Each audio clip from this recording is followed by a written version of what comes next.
dele porque cantávamos ele mais uma vez hoje. E naquela parte nos tornamos responsáveis pela chama que não deixaremos apagar. Nos tornamos responsáveis, a chama não vai apagar. Eu estava ali dizendo: Deus, nos perdoa. Aleluia. Pela quantidade de fogo que talvez já deixamos que se apagasse.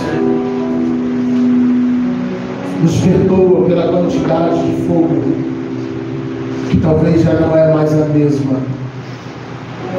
Nos perdoa se talvez não estamos mantendo a mesma quantidade de chama. Verdade. O Espírito de Deus falava muito forte ao meu coração ali enquanto eu fazia essa oração. A palavra do Espírito veio ao meu coração dizendo quanto do mesmo fogo ainda tem em nós.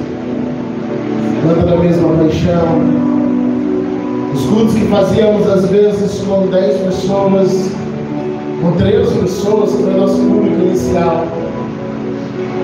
E ainda assim estávamos tão apaixonados que o número de pessoas não era suficiente para nos impedir de nos voltarmos de uma maneira toda especial. Estávamos tão apaixonados que, independentemente de haver 10, de haver 13, de haver 15, de haver 20, eu lembro quando a gente subiu para 17 e nós ficávamos muito felizes aqui, cantávamos, nos tornamos responsáveis. A chama não vai apagar. Quanto dessa chama ainda está queimando em nós? Quanto dessa chama ainda está ardendo dentro de nós? E será que hoje, quando a gente não vê o resultado imediato, a gente já desanima?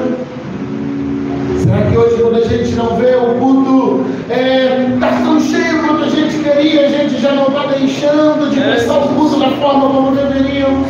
Ajuda, Senhor.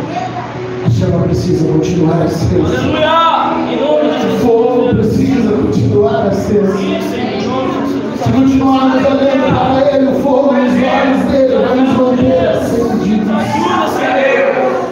Se continuarmos olhando para Ele, o fogo nos olhos dele vai nos manter acesos.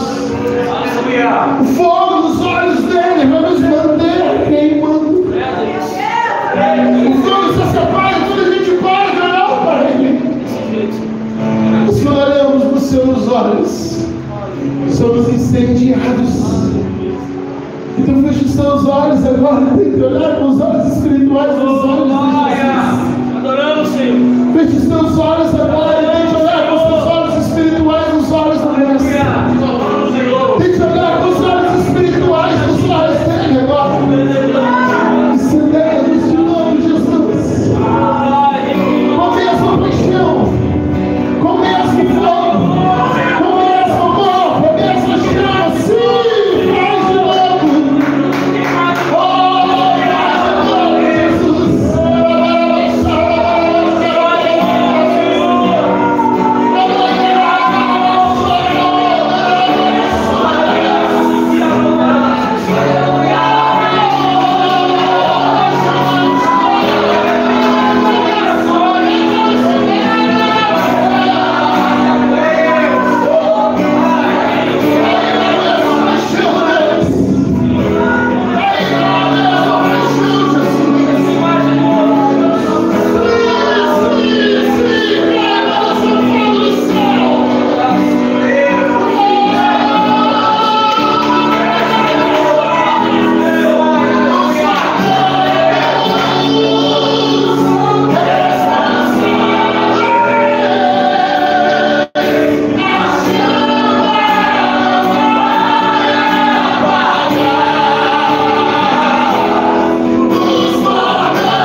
a Deus para poder orar hoje.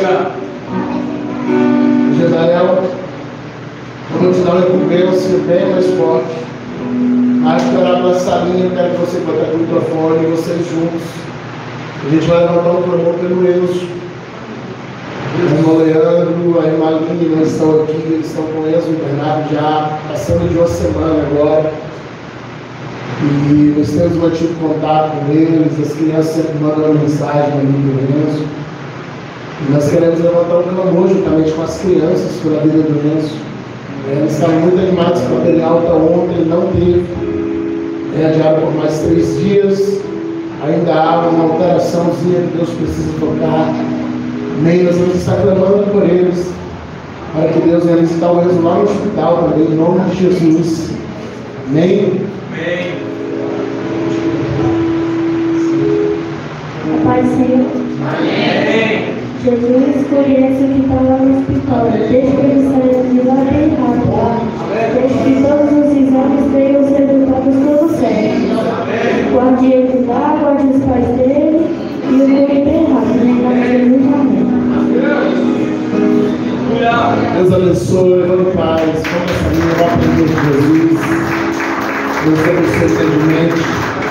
Justificados aos irmãos da deficiência, mas apenas para lembrarmos a ausência da pastora, ali no quadro cirúrgico. E a irmã Leandra foi para lá hoje, está lá com ela, ajudando ali. Ela ainda não aguenta levantar sozinha, precisa de ajuda para levantar, para sentar. E para que pudéssemos estar aqui, ela está ali. Nós nos alegramos muito com a notícia de que a cirurgia seria, via laser. Mas após a cirurgia fomos informados que foi uma cirurgia aberta. É um processo de recuperação muito mais longo, o tempo de risco é muito maior. Eu não sei se ainda esse ano se ela consegue estar aqui com a gente cultuando, talvez na virada só, pelo tempo que ela não pode estar em aglomeração, porque se uma cirurgia aberta. Nós estávamos orando para a cirurgia laser, mas a produção não vai fazer diferente. Nós estamos glorificando a Deus do mesmo jeito, crendo que teve a mão de Deus da mesma maneira. Em todas as coisas, a recuperação dela tem sido muito mais rápida do que o esperado. E para a glória de Deus, bem amanhã ela já vai tirar os primeiros pontos. Nós estamos crendo que muito antes disso Deus já vai fazer o milagre. Ele está aqui conosco, adorando a Jesus. Bem, quero ler com vocês Gálatas 6, 17. Mesmo texto que eu li há 21 dias atrás, Gálatas 6, versículo 17. Estou tentando negociar com o Dani os esboços dela, que estava parado. Uns 30 no estoque de arquivo. Eu já catei um livre espontânea vontade pela lá de tarde. Um dia eu vou pegar. Ela está lá, está assistindo lá pela TV também. Cultuando o Senhor, ontem ela cultuou junto ali, estava lá nos enviando pelo celular, ela estava realizando a sala. E nós louvamos a Deus, em nome de Jesus. Gálatas 6,17. Desde agora, ninguém me inquiete, porque eu trago no meu corpo as marcas do Senhor Jesus. Desde agora, ninguém me inquiete, porque eu trago no meu corpo as marcas do Senhor Jesus. Os seus assentos, mantenha esse mesmo Espírito, nessa mesma comunhão. O Espírito Santo já está em casa. Eu tenho certeza que Ele vai falar conosco aqui neste lugar. Aleluia. Deixa eu fazer algumas perguntas também. Tenho certeza que eu vou achar respostas para ela aqui hoje com vocês. Quem aqui entre nós carrega um sonho ministerial? Pastor, eu cresci, o sonho de chegar em patamar de ministério.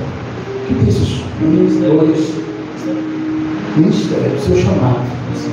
Sonho crescer o seu chamado. Às vezes meu ministério não deu. Parecia uns 10. Glória a Deus por isso. Quem aqui está orando por um dom? Vou fazer diferente.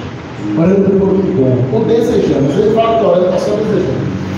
Mas você está desejando um dom. Deus não dá tal dom. Amém? Glória a Deus. Você já viu os sonhos que estão morrendo? Não. Vou arriscar ir mais longe. Esse daqui é mais difícil achar alguém que admire. Todo mundo quer, é difícil alguém admitir. Quem já desejou ou orou para Deus soprar teu nome? Deus me torna conhecido. Faz com que eu seja conhecido. Isso aqui é mais difícil de admitir, né? Geralmente isso vai acontecendo de modo muito natural. Mas a gente vai tendo sonhos que passam pelo ministério, passam por dons, passam por chamadas, passam por alvos ministeriais. E a gente vai crescendo na graça, no conhecimento, você vai avançando em maturidade. E você vai chegando nesse lugar em Deus. A pergunta que a gente precisa se fazer, e essa agora é uma pergunta que você faz a si mesmo, é se você já se perguntou quanto custa esse dom, esse ministério, essa chamada que você sonha, esse dom, esse ministério, essa chamada aqui pela qual você está orando. Qual o custo disso? É muito simples a gente ver alguém que Deus já levantou e a gente diz, olha, eu quero chegar lá. Eu lembro de uma época que os pastores dos anos 90 usavam umas maletas de couro, aquilo era ridículo, mas era moda. Então os pastores entravam na igreja com as maletas de couro e os púlpitos tinham umas abas, lembra? Construíam um púlpitozinho no meio, eles faziam duas abas para botar jarro de flor. Era outra coisa ridícula, mas era moda. Então eu lembro que alguns pastores que vinham para cá, eles eram mais ousados, eles pegavam a maleta deles e colocavam na lateral, em cima da água, do lado do jarro. E as fotos da festa ficavam todas estragadas por aquelas maletas. E às vezes a maleta não tinha nada, porque na maioria das vezes o pregador trazia a Bíblia dele na mão. Então a maleta vinha literalmente vazia. Ele saía de casa, vinha na igreja com uma maleta de couro, sem sentido nenhum. Mas eu lembro de muitos jovens que diziam, eu quero ser pastor um dia para entrar na igreja com essas maletas na mão. Não sabia eles que não precisava ser pastor, só bastava dar dinheiro e comprar. Mas era uma soberba, você chegar e sentar no banco com uma maleta. Então a pessoa queria ser obreiro para sentar no púlpito e sentar com aquela maleta, botar do lado e abrir e tirar uma mera Bíblia de dentro. Falo mera não na questão do desvalor da Bíblia, mas eu falo no sentido de conteúdo, de tamanho físico. De dentro de uma maleta gigante, cheia de divisórias. Eu fui mais além naquela época. Minha primeira maleta foi uma cromada, niquelada, brilhava. Hoje eu entendo quando ela foi.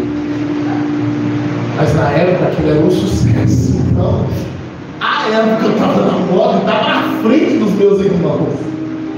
Porque a minha era de ferro, de cromada, niquelada, brilhosa. E a deles era de couro. A minha era mais cara.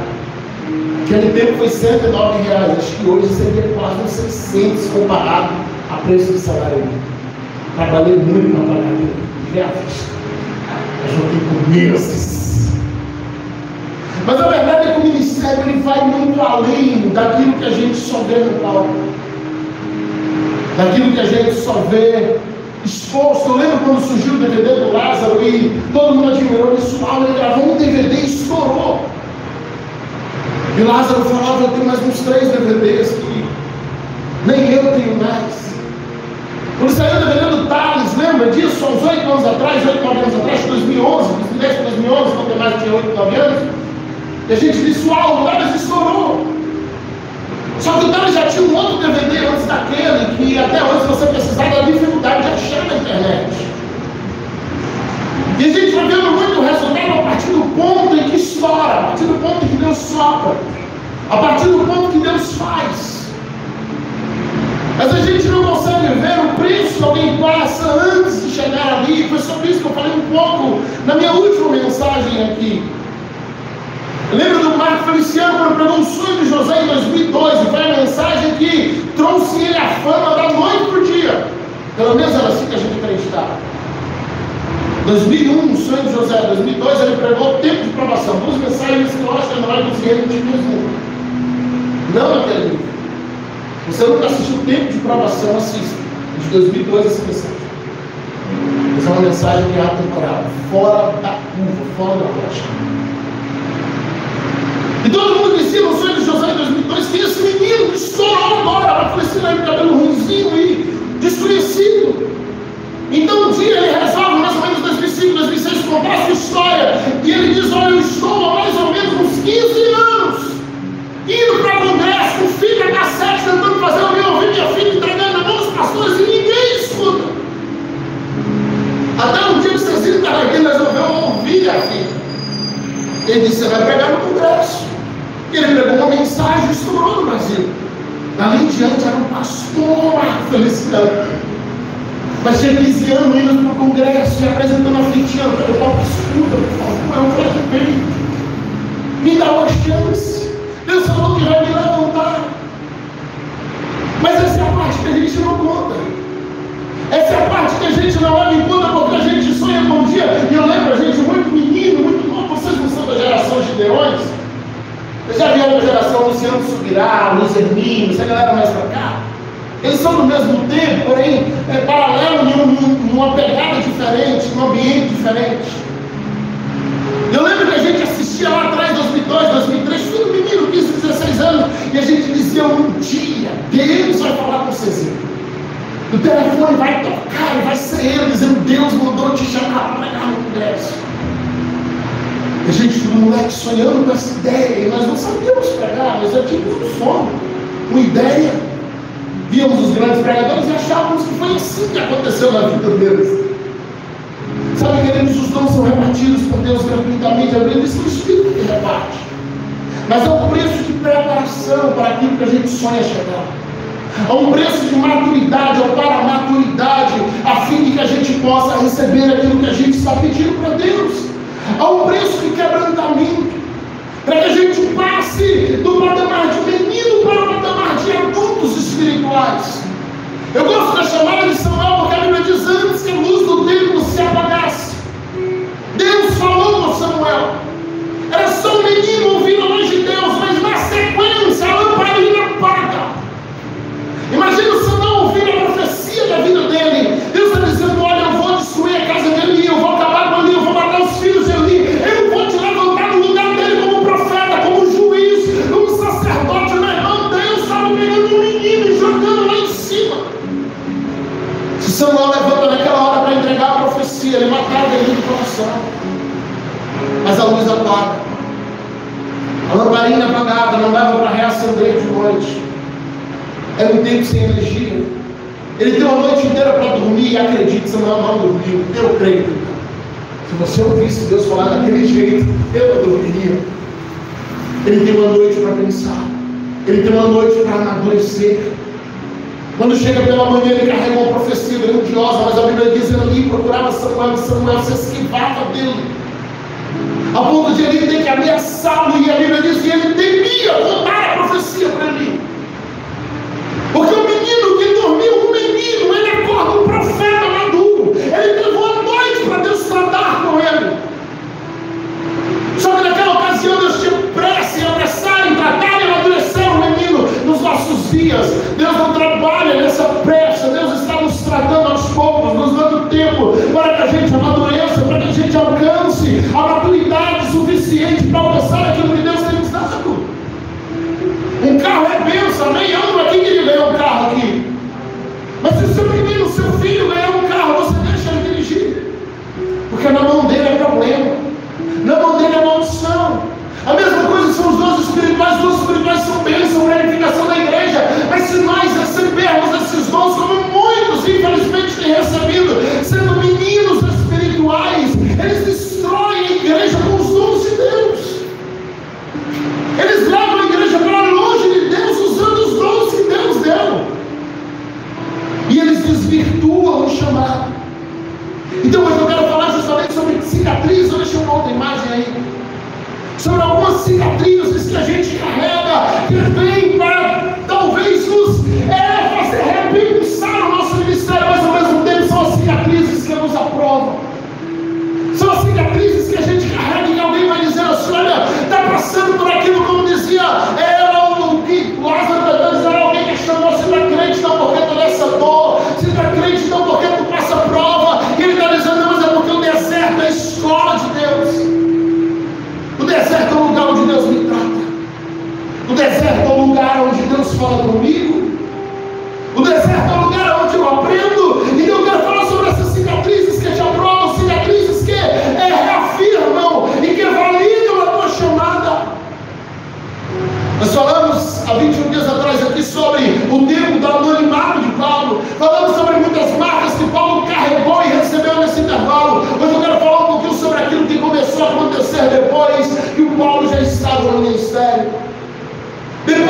a gente orou e disse assim: estourou, agora é só vitória.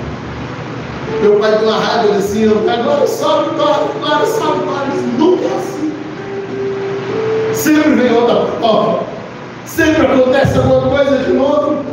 Então são essas cicatrizes que Paulo carregava, que em muitos momentos serviram para a validação do seu ministério. Nós estamos vivendo dias de um evangelho triunfalista, de um evangelho onde tudo vem para o nosso bem, e a onda do momento é: pare de sofrer, pare de ter dificuldade. Eu lembro de alguém que ficou semana passada muito chateado, com raiva até, porque minha esposa fez a cirurgia, e ele disse: como cristão, eu não aceito um crente passar por uma cirurgia. Não, como cristão não pode, crente tem que ser curado. Eu disse: se Deus quiser usar os médicos para curar, como eu não vou ver Deus no processo que deveria ser entubado na cirurgia e sair respirando? Como eu não vou ver Deus no processo que deveria ficar 4 dias no UTI e fica 16 horas? Como eu não vou ver Deus no processo que deveria ter 10 dias de internamento e sair encarando 10 dias agora e ela já está em casa uma semana? Como eu não vou ver Deus fazendo no meio do processo? Como eu vou dizer que Deus não está trabalhando? Porque o segredo não é sair do fogo sem ter nenhuma queimadura. O segredo é sobreviver ao fogo e usar as cicatrizes para provar: eu estive no fogo, eu estou aqui para dizer que eu venci. Aleluia! Glória a Deus! Temos esquecido em nossos dias as palavras do Senhor quando Ele disse: no mundo tereis aflições. Temos esquecido de palavras como Marcos 10:30, quando Jesus disse que nessa terra nós seríamos 100 vezes mais. Então Ele completa dizendo: com perseguições. A gente nunca leu o final do versículo. A gente nunca leu. Bota aí, Maria, por favor, Marcos 10:30. Talvez eu estou até inventando isso. Que não receba, o versículo anterior já vem falando sobre aquilo que qualquer um que abandonou pai, mãe, papá, que não receba 100 vezes tanto já nesses tempos, e em casas, irmãos, irmãs, e mães, e filhos, e campos, você vai receber tudo isso. Agora como? Essa é a parte que a gente não lê. Essa é a parte que a gente ignora. A gente só quer 100 vezes mais. Mas nós estamos no mundo. E a promessa não é para vencermos no mundo, a promessa é para vencermos o mundo. Ainda que como herdeiros do céu, o Senhor nos dará todas as bênçãos necessárias para a nossa vida cotidiana, mas a promessa é que venceríamos o mundo, venceríamos o pecado, venceríamos o diabo, porque a nossa promessa maior, a nossa herança não está aqui, a nossa herança é no céu, o nosso descanso ainda não é nessa terra. Aleluia! Amém, Senhor! Glória a Deus! Se estivéssemos vivendo um momento de séria vitória da conquista, eu lembro em 95, antes de irmos embora daqui, vamos embora em 96, em 95 nós passamos 10 meses sem chover em Conquista. Foi um racionamento terrível. Não tinha água, não tinha chuva, era terrível. Ficávamos dias sem ganhar água na torneira. Eu te pergunto, se estivéssemos nessa situação, pelo que nós oraríamos? O que consideraríamos resposta de oração, se não fosse boas chuvas? O que poderíamos considerar Deus respondeu, se não fosse a chuva caindo por vitória da conquista? Mas sabe, Abraão, e depois de alguns anos Isaac, passou por uma cidade chamada Gerar. E coincidentemente ou não, porque foram décadas de diferença, mas quando anos passaram por lá, Gerar estava em seca. Gerar estava no meio do deserto. Todo mundo estava fugindo de Gerar. Tudo estava acabado. Eles oraram por chuva, eles clamaram por chuva, eles pediram a Deus por chuva, mas ao invés disso, Deus ordenou a ambos que cavassem poços. Deus não poderia fazer chover, poderia, mas Deus estava ordenando, dizendo: cave poço. Mas Senhor, porque o Senhor não faz chover? Porque você precisa entender que poço da água no meio de deserto ainda é milagre. Você precisa entender que um poço fluindo no meio do deserto ainda é milagre. E às vezes nós precisamos estar prontos para desfrutar da água do poço enquanto a água da chuva não vem. Às vezes nós precisamos estar prontos para beber da água do poço que está fluindo no meio do deserto e apontar dizendo: é milagre. Mas se nós vivemos em um evangelho triunfalista, a gente vai dizer: não choveu, não teve resposta de Deus. Deixa eu te explicar algo. Se chovesse ali, todo mundo contava. todo mundo colhia. Mas como Abraão cavou um poço, Deus fez da água no poço de Abraão. Abraão era o único que plantava, Abraão era o único que colhia. Sabe qual foi o resultado disso? Toda a cidade tinha que comprar alimento na mão de Abraão. Abraão chega ali com alguns carros, ele sai dali milionário, ele sai dali dono daquelas terras todas, porque ao invés de responder com chuva, Deus respondeu com água dentro do poço. Disse para Abraão: você vai sentir a dor que ninguém está sentindo, você vai cavar um poço quando ninguém está cavando, você vai para o seu quente, vai escavar rocha, vai escavar pedra, vai escavar barro, mas Deus, ninguém está sentindo essa dor, mas Deus, ninguém está passando por esses problemas, mas Deus, ninguém está passando por essa aflição. Deus está dizendo: mas eu quero te fazer viver o que também ninguém vai, então obedece a mim.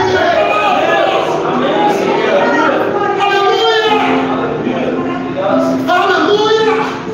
Às vezes Deus vai me sentir, às vezes sentir a dor que ninguém está sentindo. Às vezes Deus vai te fazer sentir as aflições que ninguém está sentindo. Às vezes Deus vai te fazer ter preocupações que ninguém está tendo. Mas é porque tem vitórias que é só para você. Tem coisas que Deus está preparando você, não é os outros. E tem hora que ao invés de fazer chover, Ele vai te mandar cavar um curso. Vai ser cansativo, vai ser doloroso, vai ser terrível. Mas você precisa acreditar que no momento certo vai fluir água de lá, e aquela água vai ser suficiente para irrigar toda a tua plantação, e Deus ainda vai te dar vitória por meio da terra. Talvez você diga: pastor, você está pregando a teologia do sofrimento, da pobreza, da luta. Não é isso. Mas também queremos prosperidade. Mas estou apenas tentando te lembrar que o nosso descanso não é aqui. Que as cicatrizes que nós tanto queremos evitar, na verdade, são essas cicatrizes que promoverão o nosso ministério. As cicatrizes em alguém vive. Eu coloquei ali a imagem lá na tela, não está saindo melhor, de um leão ferido, visivelmente saindo de uma batalha. Porque quando nós olhamos um leão que está ferido, guiando o seu bando, quando nós olhamos para ela, nós sabemos que ele já foi testado. Alguém já tentou tomar o lugar dele, alguém já tentou matar ele, mas as cicatrizes dele mostram que ele venceu. E sabe o que acontece na próxima batalha? Quando o leão novo chega para tomar o bando, ele vê um leão com cicatrizes curadas. Ele desiste antes da guerra, porque ele começa a pensar, se é que ele pensa, mas de alguma forma o instinto dele diz isso. Ele já venceu outros leões antes de mim. Ele já foi testado na batalha. Você entende a importância de algumas cicatrizes? Você entende a importância de algumas marcas? A importância de algumas lágrimas? Isso está mostrando que você já venceu. Isso está mostrando que você é feito. Isso está mostrando o teu nível de resistência à dor. Então não despreze as dores que você já passou na sua vida. Não despreze as dores que você está passando na sua vida. Não despreze as dores que você ainda vai passar na sua vida. Não! Todas essas dores servem para formar o teu ministério. Quando você recebe uma palavra ministerial, uma palavra apostólica, quando você recebe uma promessa ministerial dizendo: Deus vai te levantar, Deus vai fazer isso, aquilo outro, Deus vai te colocar em tal posição, você precisa ter em mente que depois que você recebe essa palavra, você vem no alvo do ódio do diabo. E a gente não pode ignorar a existência dele. E sabe por que você vira um alvo do ódio do diabo? Porque apesar de eu e você nem sempre darmos o valor devido à promessa que Deus faz, o diabo leva ela a sério.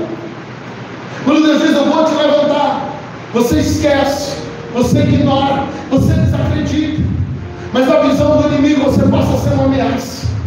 E ele vai tentar te neutralizar antes que a promessa aconteça. Ele vai tentar te neutralizar antes que a promessa se cumpra. Ele vai tentar te neutralizar antes daquilo porque não viu, e ele sabe que o que Deus fala, Deus cumpre. A gente esquece, a gente não duvida, a gente não leva a sério, mas o inimigo sabe que Deus vai cumprir. Então o inimigo não te ataca porque ele te acha fraco. O inimigo te ataca porque você é uma ameaça para ele. O inimigo não te ataca porque ele te acha fácil de vencer, não. Ele te ataca porque ele sabe que se você descobrir o que você carrega, você vai vencer no nome de Jesus. Ele não te ataca porque ele te acha um Zé Ninguém, não. Ele está te atacando porque ele sabe que no dia que você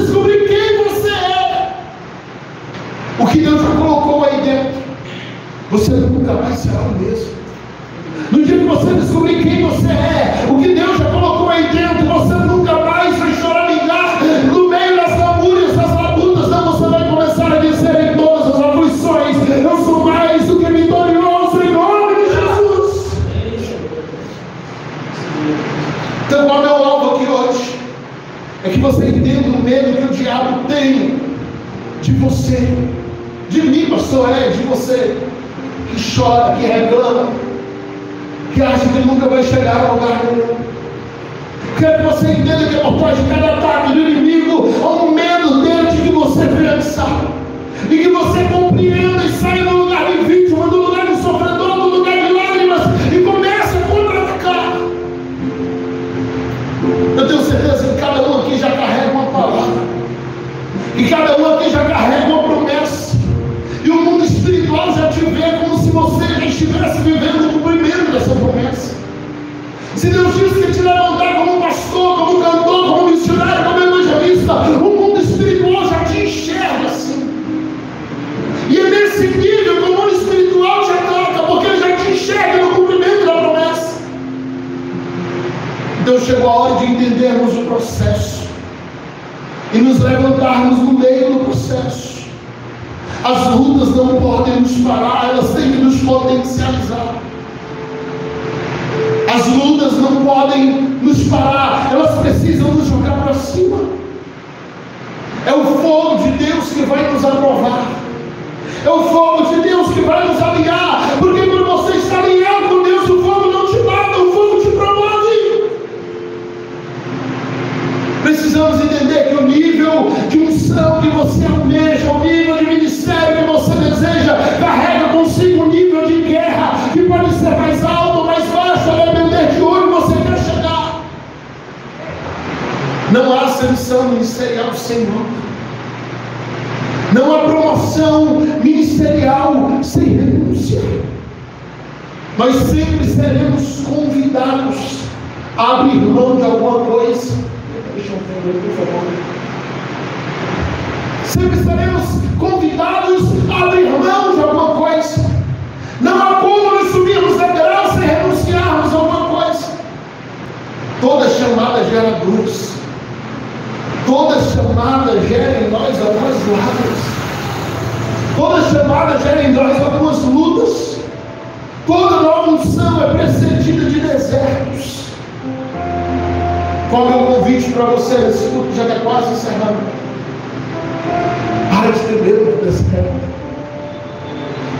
Eu já vi gente que parou de sonhar para ver se não passava mais luta. Porque depois da promessa as coisas apertaram. Porque depois das promessas as coisas ficaram mais difíceis. Mas o deserto é o lugar onde Deus te esconde para que você seja moldado por Ele, ao invés de estar na mão de Satanás. O deserto é o esconderijo de Deus para os seus filhos. O deserto é o lugar onde Deus te esconde, lá Ele te molda, Ele te ensina. Mas deixa eu te lembrar algo: o deserto tem prazo de validade. Deserto tem fim. Eu vou repetir isso, porque se você entender, você vai glorificar. Deserto tem prazo de validade. Não importa o quanto ele pareça ser eterno, deserto tem prazo de validade. E quando você sair do deserto, quando chegar o fim dessa prova, você vai estar pronto para fazer como Jesus: entrar na sinagoga de Nazaré, abrir o livro de Isaías, e só quem já passou pelo deserto pode fazer isso, e começar a clamar dizendo: o Espírito de Deus está sobre mim, porque Ele me ungiu, Ele me ungiu, Ele me ungiu. Só quem já passou pelo deserto sabe como dizer isso: o Espírito de Deus está sobre a minha vida, Ele me ungiu para proclamar libertação e milagre. Aleluia, aleluia, aleluia. Então o deserto não é para sempre. O deserto é apenas para criar algumas marcas, para que quando alguém te pedir uma prova de que você é escolhido, tu não vai apresentar teus diplomas, tu não vai fazer uma manifestação de Deus. Quando alguém te pedir uma prova de que você é escolhido, tu não vai rodar, pular e gritar. Você vai dizer como Paulo, no texto que nós lemos: eu trago no meu corpo as marcas de Cristo. Eu trago no meu corpo as cicatrizes que provam que eu venci. Eu trago no meu corpo as cicatrizes que mostram que eu venci. Crente sem cicatriz é crente sem história. Crente sem algumas marcas é crente sem testemunho. É por isso que às vezes Deus nos deixa chorar um pouquinho. Você tem aquela marquinha daquela vacina diabólica que dão nos bebês logo quando nasce aqui? Tem não? Não tem problema. É a única no mundo. Já podiam ter criado um negócio mais macio, mas não, eles armaram uma agulha que é mortal para dar nos bebês. Só que quando alguém vê aquela marca, diz: você está protegido de determinada doença. Porque as marcas que nós tentamos fugir são as mesmas que sinalizam que estamos prontos. Lembra do Davi? O Davi está lá se apresentando para o Saul, dizendo: eu vou matar o gigante, eu vou vencer o Golias. Aí de repente o Saul diz: não, Davi, você não aguenta, você não pode. Eu imagino Davi arregaçando a manga da camisa. Viaja comigo lá para frente do Saul. O Davi levantando as mangas da camisa, ou levantando, quem sabe, a camisa do seu corpinho magrinho, raquítico, e dizendo: está vendo essa marca aqui, Saul? Foi do dia que eu matei muitos. Está vendo essa garra ali? Você reconhece? Saul diz: eu conheço, isso aí é de um leão. Ele diz: o leão está morto, Saul. As marcas que eu carrego comprovam as minhas guerras. Mas eu estou aqui para provar que foi eu que venci elas. Então nossas cicatrizes também são nossos troféus, queridos. Nossas marcas também são nossos troféus. São eles que sinalizam do que somos feitos. Então para de querer desistir toda vez que levanta uma prova. Para de querer desistir toda vez que levanta uma luta. Para de querer desistir toda vez que levanta um problema. Deus está te dando um testemunho para contar, então vença. Deus está te dando testemunhos para contar, então vença. Porque o espírito que você pensa se torna seu escravo. É essa a regra da guerra. Quem perde é escravizado pelo outro. Então quando você vence o espírito maligno, você se torna senhor dele. Como funciona isso, pastor? Na vida de quem ele tiver, você tem autoridade para expulsar. Porque você já o venceu. Você entende por que o inimigo não quer que você entenda de batalha espiritual? Toda vez que você vence o espírito maligno, você se senhora dele, é a regra da guerra. Então quando o inimigo te joga na depressão e você vence a depressão, você se torna senhor da depressão. E toda vez que você encontrar depressivo, você vai pôr a mão na cabeça e dizer: Satanás, eu tenho autoridade sobre você, saia! Porque é a regra da guerra, é a regra da batalha. Quando questionaram o apóstolo Paulo, dizendo: Paulo, prove que você é apóstolo. 2 Coríntios capítulo 11, versículo 23. Prove que você é realmente chamado por Deus. Prove que você é igual aos outros, que Deus também te levantou. Paulo poderia dizer: eu já abri inúmeras igrejas, já viajei por muitos países, mas o que ele vai responder? Os outros apóstolos são ministros de Deus, ok? Eu sou ainda mais. Olha a ousadia. Se é por trabalhos, eu fiz mais. Se é por ações, eu apanhei mais. Se é por prisões, eu fui preso mais vezes. Em perigo de morte, muitas vezes. Recebi dos judeus 5 quarentenas de ações de menos uma. 3 vezes fui aceitado por vara. Uma vez eu fui apedrejado. 3 vezes eu sofri naufrágio. Um dia e uma noite eu passei no abismo. Não quero entender isso aqui. Em viagens muitas vezes, em perigos de rios, em perigos de salteadores, em perigos dos da minha nação, em perigos dos gentios, em perigo na cidade, em perigo no deserto, em perigo no mar, em perigo dos falsos irmãos, em trabalhos e fadigas, em vigílias muitas vezes, em fome, sede, em jejum muitas vezes, em frio e nudez. Versículo 28 ele fala algo só pastor entende. Além de todas as coisas exteriores, além de todas as aflições que eu passo na minha carne, eu ainda me oprimo todos os dias preocupado com a igreja. Esse versículo 28 aqui, só que ele dera, eu ainda fiquei. Além de tudo que eu já passei, no versículo 23 ao 27, eu ainda me oprimo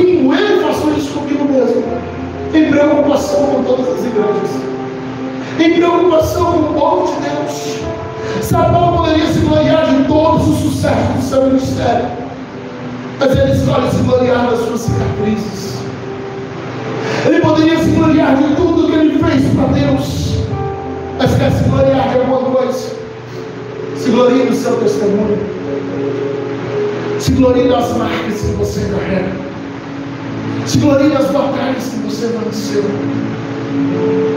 Você não é o Zé Ninguém, você está aqui, você já passou por muita coisa.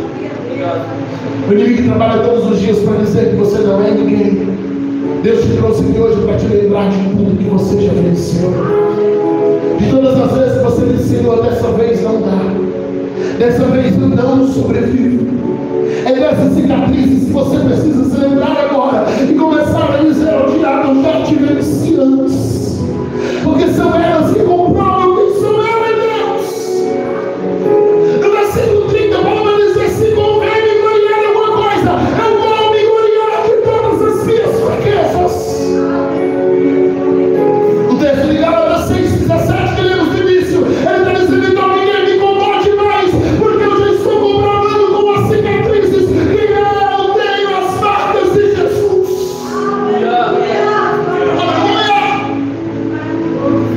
Então vou perguntar de novo: o que é que te para? Pelo que você está pensando em desistir? Pelo que você está pensando em parar? O que tem sido tão forte que você tem dito: Deus, eu não vou sobreviver a isso? O que tem sido tão forte para parar os seus sonhos? Será que esse sonho que você levantou a mão no início da mensagem não vale algumas lágrimas? Será que esse sonho pelo qual você levantou a mão no início da mensagem não vale algumas dores? Qual é a tua guerra de hoje? Não há parto sem dor. Se não tiver dor antes do parto, vai ter dor depois do parto, mas tem dor. A gestação gera incômodos, o parto gera dores e marcas. Então se alegre pelas marcas que a vida está te dando. Quer vencer o diabo? Qual é a tua guerra de hoje? Qual o problema que ele está te atingindo hoje? Pastor, o diabo está atingindo lá em casa da enfermidade. Quer vencer o inimigo? Comece a curar todos os doentes que você encontrar. Vira a cabeça do cão. Pode se encontrar o doente: pastor, mas eu não tenho dor. Irmãos, curar enfermos é ordem. Jesus disse: por onde vocês forem, curai os enfermos, expulsai os demônios. Existe o dom de milagres, o dom de maravilhas, ok, mas curar enfermos é ordem. O inimigo está te tocando na saúde, começa a curar enfermos. Quando você vai enfermo, começa a profetizar: você vai ser curado agora, em nome de Jesus. O diabo vai ter que te entender que toda vez que ele tocar nenhum, você vai libertar 5. Ele vai ter que entender que se ele mexer com você, você vai mexer no reino dele, daquilo que é dele. Qual é a área que você está sendo atingido nas finanças? Começa a profetizar prosperidade na vida de todo mundo. Começa a libertar gatilhos na área financeira. Declare guerra. Se o diabo está agindo no ódio a nós precisamos agir no ódio ao diabo. A igreja está se acostumando a andar com o inimigo. Nós não mexemos com ele não mexe com nós, está tudo certo. Mas nós vivemos uma batalha espiritual e ele vai tentar nos atingir o tempo inteiro. E quando ele tentar nos atingir, ou mesmo quando nos atingir, a gente vai libertar pessoas e atingir ele no reino dele, e as portas do inferno não vão prevalecer contra a igreja do Senhor. Nós vamos entrar no reino do inferno, nós vamos libertar pessoas de lá, profetizar restauração. A área onde você está sendo atingido hoje, transforme isso no seu ministério. A tua maior angústia que você já passou na vida, transforme isso na chamada. Porque você conhece essa dor, então você é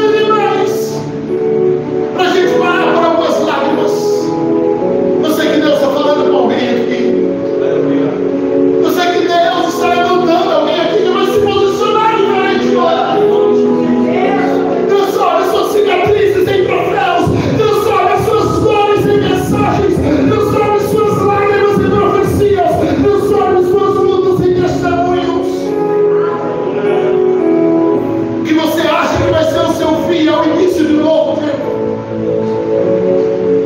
Porque você acha que é a tribulação que vai acabar com você. Na verdade, é Deus te dando uma nova chamada.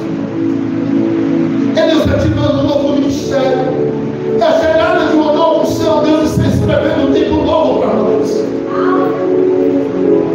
E o que Deus vai fazer a partir de nós, talvez seja a partir de algumas lágrimas, de algumas dores, de algumas cicatrizes.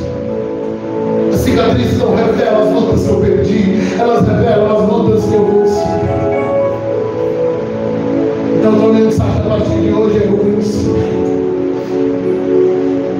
Até hoje, talvez sou eu passei, me fizeram, me deram isso, me geraram aquilo, mas agora você vai dizer: eu venci isso, eu venci aquilo. Até onde alguém me feriu, não, onde eu venci a ferida. Até onde alguém me atingiu, não, hoje eu venci quando eu fui atingido. Eu dei a volta para o Senhor.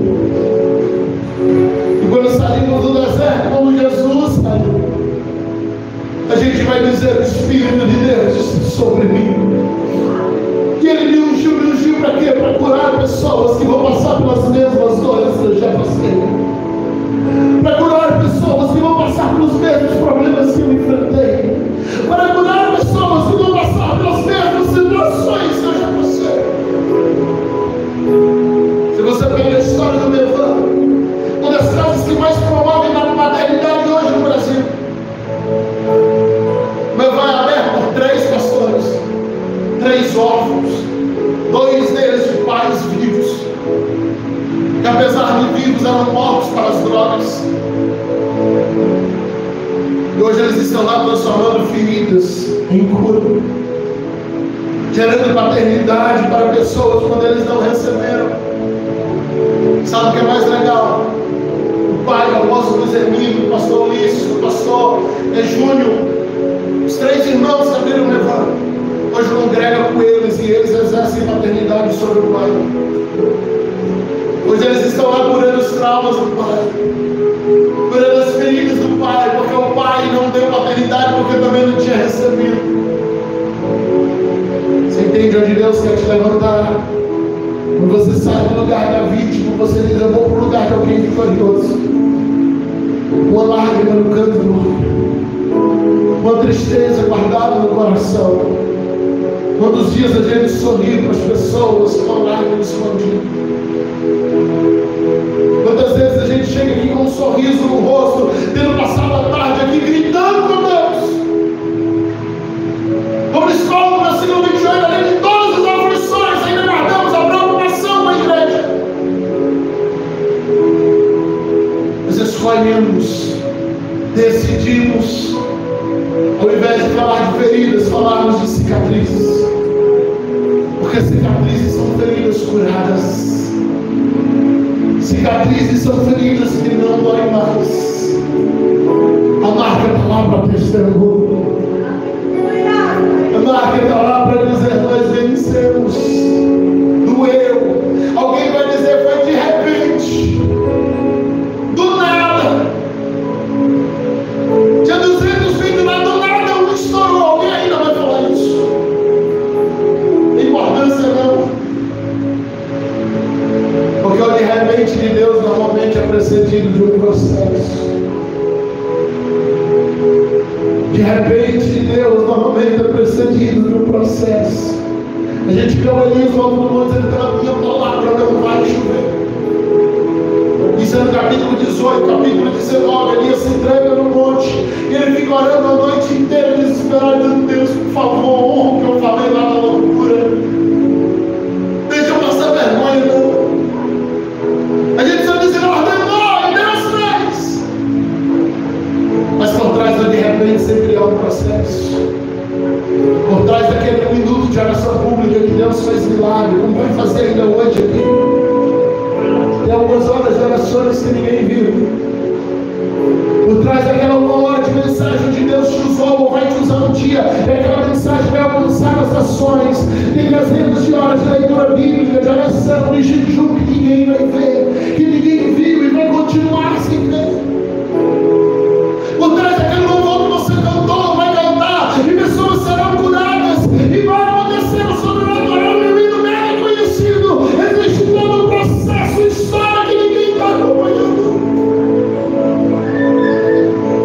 Mas aquele que olha com olhos como chama de fogo, que um dia fez você se apaixonar por Ele. Ele continua te olhando, dizendo: guarda a paixão, guarda o amor. Aquele Paulo, um dia ele disse: combati o bom combate, eu acabei minha carreira, mas eu estou guardando a minha fé. A paixão ainda é a mesma. A paixão ainda é a mesma. Como é que foram as ações, Paulo? Mais do que os outros. As prisões mais do que os outros. Os naufrágios mais do que os outros. E o sofrimento mais do que os outros. Eu só sofria. Mas me glorio de cada uma das vezes em que chorei. Me glorio de cada uma das vezes em que eu lamentei. Me glorio de cada uma das vezes em que ele entristeceu. Ontem a evangelista Isabela ministrou aqui no PV Mulheres, estava assistindo de casa. Lembra de onde foi 2 necessários. Meu Deus, como deve cagar exatamente o que a gente está falando hoje. Algumas dores vão ser necessárias. Mas é para você entender aonde Deus está te levando. O Senhor está mandando cavar poço, no terreno do vizinho está chovendo. Cava o poço. Vai ter testemunho para contar. Fica de pé em nome de Jesus. Eu quero orar por você. São 8:08.